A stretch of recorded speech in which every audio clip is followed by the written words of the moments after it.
எதுக்கு இந்த வீடியோ பதிவு அப்படின்னா, இங்க பண்ணிருக்காங்கன்னு விசாரிக்கிறப்பதான் தெரியுது இதுக்கு பின்னாடி ஒரு அமைச்சர் அந்த மாதிரி இருக்காங்க அப்படின்னு சொல்லி. ஒருத்தர் கண்ட்ரோல்ல நம்ம வர முடியல அப்படின்னா ஒரு பொண்ணு எவ்வளோ டார்ச்சர் பண்ணுவாங்கங்கிறதுக்கு இதெல்லாம் ஒரு எக்ஸாம்பிள். ஏன்னா நானும் கொஞ்ச நாளாவே பார்த்துட்டு இருக்கேன், பயங்கர ஒரு டார்ச்சருக்குள்ளேயே போயிட்டு இருக்கு. புதுச்சேரியில் அமைச்சர்கள் தனக்கு டார்ச்சர் கொடுக்கிறார்கள் என்றும் முதலமைச்சருக்காக தான் பொறுத்து போவதாகவும் முன்னாள் அமைச்சரும் பெண் சட்டமன்ற உறுப்பினருமான சந்திரபிரியங்கா என்பவர் வீடியோ வெளியிட்டிருப்பது புதுச்சேரி அரசியலில் பரபரப்பை கிளப்பியிருக்கிறது. ஒரு பெண் அரசியலில் கஷ்டப்பட்டு வளர்ந்து வந்துவிட்டால் அசிங்கப்படுத்தி கேவலப்படுத்துகிறார்கள். நான் செல்லும் பாதையில் வேவு பார்க்கிறார்கள். என்னை சுற்றி உளவாளிகள் இருக்கிறார்கள். நான் ஒதுங்கி இருந்தாலும் என்னை கட்டுப்படுத்த முடியவில்லை என்று டார்ச்சர் கொடுப்பதாக அவர் தெரிவித்திருக்கிறார். மேலும் தான் முதலமைச்சருக்காக பொறுத்து போவதாகவும் முதலமைச்சரும் நிறைய பொறுத்துத்தான் போகிறார். தேர்தல் வேலைகளை அமைச்சர்கள் பாருங்கள், இதுபோன்று அடுத்தவர்களுக்கு டார்ச்சர் கொடுப்பதை விட்டுவிடுங்கள். எனது உயிருக்கு ஆபத்து என்று புகார் கொடுக்க சென்றால் காவல்துறை அதிகாரியும் நக்கலாக பேசுவதாகவும் சந்திரபிரியங்கா வெளியிட்டிருக்கும் காணொளி பரபரப்பை ஏற்படுத்தியிருக்கிறது. எதுக்கு இந்த வீடியோ பதிவு அப்படின்னா, இப்போ அந்த கட் அவுட் இஷ்யூஸ் எல்லாம் போயிட்டு இருக்குல்ல, இந்த மாதிரி கோர்ட்ல ஒரு ஆர்டர் இருக்கு, கட் அவுட் வைக்க கூடாது, அதாவது கட் அவுட் மக்களுக்கு இடையூறு செய்கிற இடங்கள்ல வைக்க கூடாதுங்கிற ஒரு அதுக்காக தான் இந்த கோர்ட் ஆர்டர்ஸ் எல்லாம். அதை நாங்க மதிக்கிறோம். அதையும் தாண்டி நம்ம எல்லாருக்குமே அவங்களோட ஃபாலோவர்ஸ்ன்னு இருப்பாங்க. அவங்க கட்சிக்காரர்கள்னு ஒரு பிறந்த நாளைக்கோ எதுக்கோ கட் அவுட் வைக்கிறப்போ அதை நம்ம போய் ஒரு அளவுக்கு மேல நம்மளால சொல்ல முடியாது.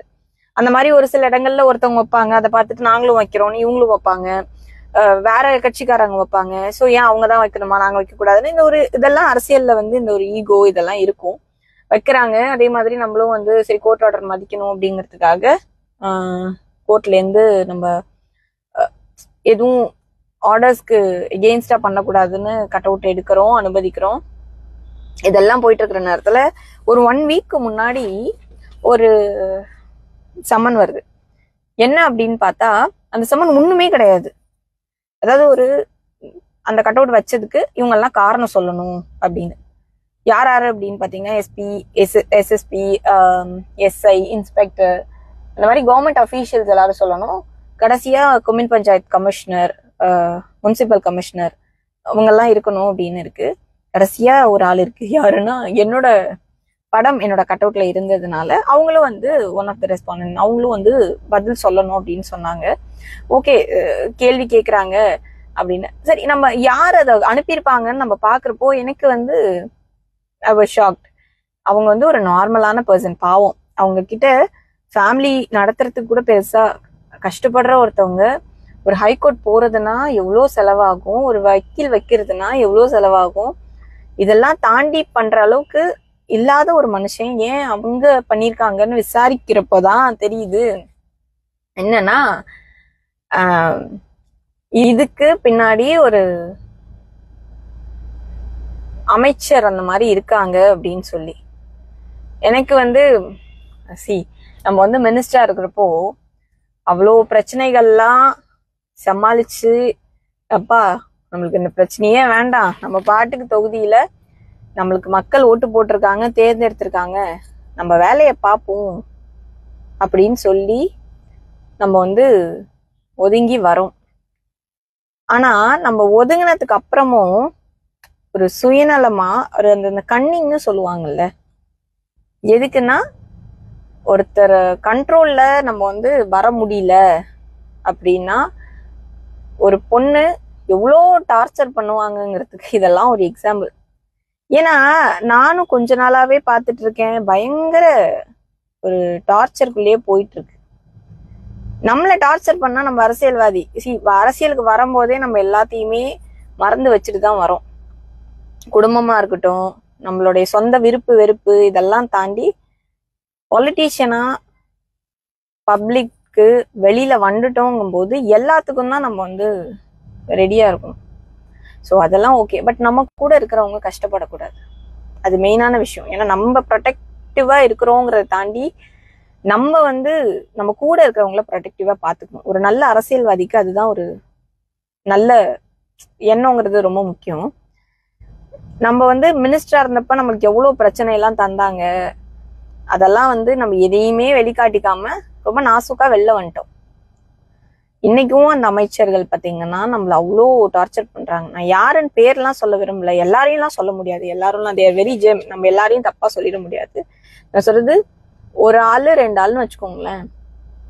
இந்த மாதிரி எல்லாம் அதாவது இதனால ஒண்ணுமே கிடையாது, நம்மளுக்கு ஒரு தேவையில்லாத ஒரு அலைச்சல். அதாவது நம்மள டார்ச்சர் பண்றாங்களாமா, அதெல்லாம் வந்து அவங்க பண்ணிக்கிட்டு இருக்காங்க. எனக்கு என்ன வருத்தமான விஷயம்னா, இதுல ஒரு எதுவுமே தெரியாத ஒரு பப்ளிக், அவங்கள வந்து பாவம் கஷ்டப்படுற ஒருத்தங்களை தேவையில்லாம இதுக்குள்ள கொண்டு வரீங்க.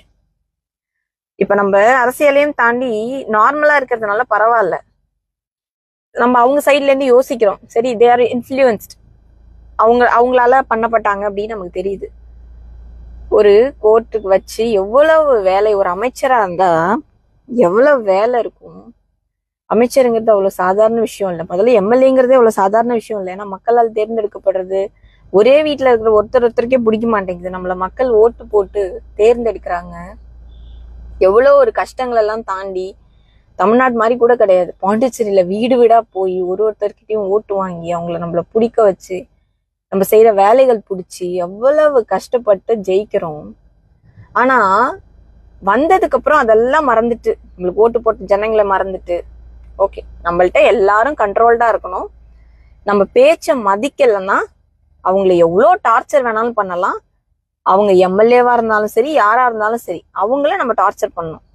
எனக்கு தெரியல இது இன்னொரு எம்எல்ஏவா ஒரு ஜென்ஸா இருந்தா அதை பண்ணுவாங்களான்னு, பட் நம்மளா இருக்கிறதுனால நம்ம கூட இருக்கிறவங்க எல்லாரையும் வந்து டார்ச்சர் பண்றது, தேவையில்லாம கேஸ் போடுறது, இதெல்லாம் வந்து ரொம்ப வருத்தமா இருக்கு. வருத்தம் தரக்கூடிய ஒரு நாகரிகமான அரசியலாவே இது இல்லை. என்ன பெருசா ஆயிர போகுது, நம்மளுக்கு ஓட்டு போட்ட ஜனங்களுக்கு, அவங்களுக்கு ஒரு பர்சனல் அட்வைஸும், நம்மளுக்கு ஓட்டு போட்ட ஜனங்களுக்கு ஏதோ ஒண்ணு பண்ணணும், ஏதோ ஒரு நல்லது பண்ணணும். கெட்டது பண்றது ரொம்ப ஈஸி, நல்லது பண்றதுதான் ரொம்ப கஷ்டம். அதெல்லாம் இந்த மாதிரி ஆளுங்கெல்லாம் அதை இனிமையாவது கொஞ்சம் திருந்தி அதை பண்ணனா, இது ஒரு அட்வைஸா பண்றேன். அது ஒரு விஷயமே கிடையாது, அதை நம்ம பார்த்துட்டு போறோம், நம்ம என்னவோ நம்ம மேல தப்பு இல்லைன்னா நம்ம வந்து அதை பண்ணிட போறோம், அது ஒண்ணுமே இல்லை. ஆனா நீங்க வந்து இதெல்லாம் ஒரு வேலையா விட்டுட்டு இது ஒரு வேலையா எடுத்து பண்றீங்கன்னா அப்ப நீங்க எவ்வளவு ஃப்ரீயா இருக்கீங்க, அப்ப மக்களை பத்தி யோசிக்காம எப்படி எல்லாம் இருக்கீங்கிறது இதுக்கு ஒரு உதாரணம். ஏன்னா அவங்க தொகுதியில போய் கேட்கும் போதுதான் தெரியும் அங்க எவ்வளவு பிரச்சனைகள் இருக்குன்னு. அதை சால்வ் பண்றதுக்கு உங்களுக்கு நேரம் இல்லை, ஆனா இதெல்லாம் பத்தி பேசுறதுக்கு உங்களுக்கு நேரம் இருக்கு. ஏன்னா ஒரு பொண்ணு வளர்ந்து கஷ்டப்பட்டு வந்துடக்கூடாது, வந்துட்டா ஐயோ அரசியலே வேண்டாமான்னு சொல்ற அளவுக்கு அவங்கள அசிங்கப்படுத்தி, அவங்களை எவ்வளவு கேவலப்படுத்த முடியுமோ கேவலப்படுத்தி, கூட இருக்கிற ஆளுங்களெல்லாம் கஷ்டப்படுத்தி கொண்டுட்டு வந்து வைக்கிறீங்க. இது ஒரு அரசியல். இந்த மாதிரி அரசியல்லாம் எனக்கு என்னுடைய அப்பா கத்து கொடுக்கல. நம்ம யாருக்கும் நல்லது செய்யறோங்கிறத தாண்டி யாருக்கும் எந்த கெட்டதும் செஞ்சிடக்கூடாதுன்னு சொல்லி வளர்த்த மனுஷனோட பொண்ணு நான். சோ அதனால நம்மள வளர்ப்பு நம்ம அப்படி இருக்கிறதுனால யாரையும் கஷ்டப்படுத்தணும் அப்படின்னு தோண மாட்டேங்குது. இப்ப இந்த வீடியோ கூட எதுக்குன்னா, நம்ம பண்ணிட்டோம், நம்ம பண்றதெல்லாம் தெரியாதுங்கிற ஒரு எண்ணம் இருக்கும்ல உங்களுக்கு. நீங்க பண்றது எல்லாமே தெரியும், தெரிஞ்சாலுமே ஒரே ஒரு விஷயத்துக்காக மட்டும்தான் உங்க பேரை யூஸ் பண்ணாமலோ, உங்களை பத்தி நான் எதுவுமே சொல்லாமலோ நீங்க எவ்வளவு டார்ச்சர் கொடுக்குறீங்க. அதாவது வீட்டுக்கு போற வழியில இருந்து நம்மள வேவ் பாக்குறதுக்கு ஆளுல இருந்து ஒரு ஸ்பை எல்லாம் நம்மள சுத்திட்டே இருக்கும். இந்த மாதிரி ஸ்பை பண்றதுல இருந்து எல்லாமே நம்மளுக்கு தெரியும். என்னோட போனா இருக்கட்டும், அதை வந்து நீங்க என்னோட போனோட டீட்டெயில் கலெக்ட் பண்றதுல இருந்து அதெல்லாம் எப்படி நீங்க வாங்குறீங்க, மேபி நீங்க எல்லாம் கவர்மெண்ட்குள்ள இருக்கிறதுனால வாங்குறீங்க, அதெல்லாம் நீங்க வாங்குறது எனக்கு தெரியும். எனக்கு சேஃப்டியான ஒரு இடத்துல நான் இல்லைங்கிறதும் எனக்கு தெரியும். அதை விட முக்கியமான விஷயம், இதெல்லாம் நம்ம ஃபீல் பண்ணி ஒரு கம்ப்ளைண்ட் கொடுக்க போறோம். ஒரு பெரிய அதிகாரி, நம்ம அதை சொல்லக்கூடாது பேரை, அந்த அதிகாரி அங்க உட்காந்துக்கிட்டு நாளைக்கு எனக்கு ஏதாவது ஒண்ணு ஆயிடுச்சுன்னா நான் என்னங்க பண்ணுவேன்னு கேக்குறப்ப அவங்க சொல்றாங்க, வேணும்னா ஒண்ணு பண்ணுங்களேன், உங்களோட சொத்துக்கள் எல்லாம் நீங்க வந்து மாத்தி வச்சிருங்க வேற யார் பேர்லயாவது, சேஃப் தானே. இப்ப கூட இந்த பிளைட் ஆக்சிடென்ட் நடந்துச்சுல, அதுக்கப்புறம் எல்லாரும் ரொம்ப உஷாராயிட்டாங்க, யாருக்கு எப்ப என்ன நடக்கும்னே தெரியாதுன்னு ஒரு அதிகாரி அந்த மாதிரி சொல்ற.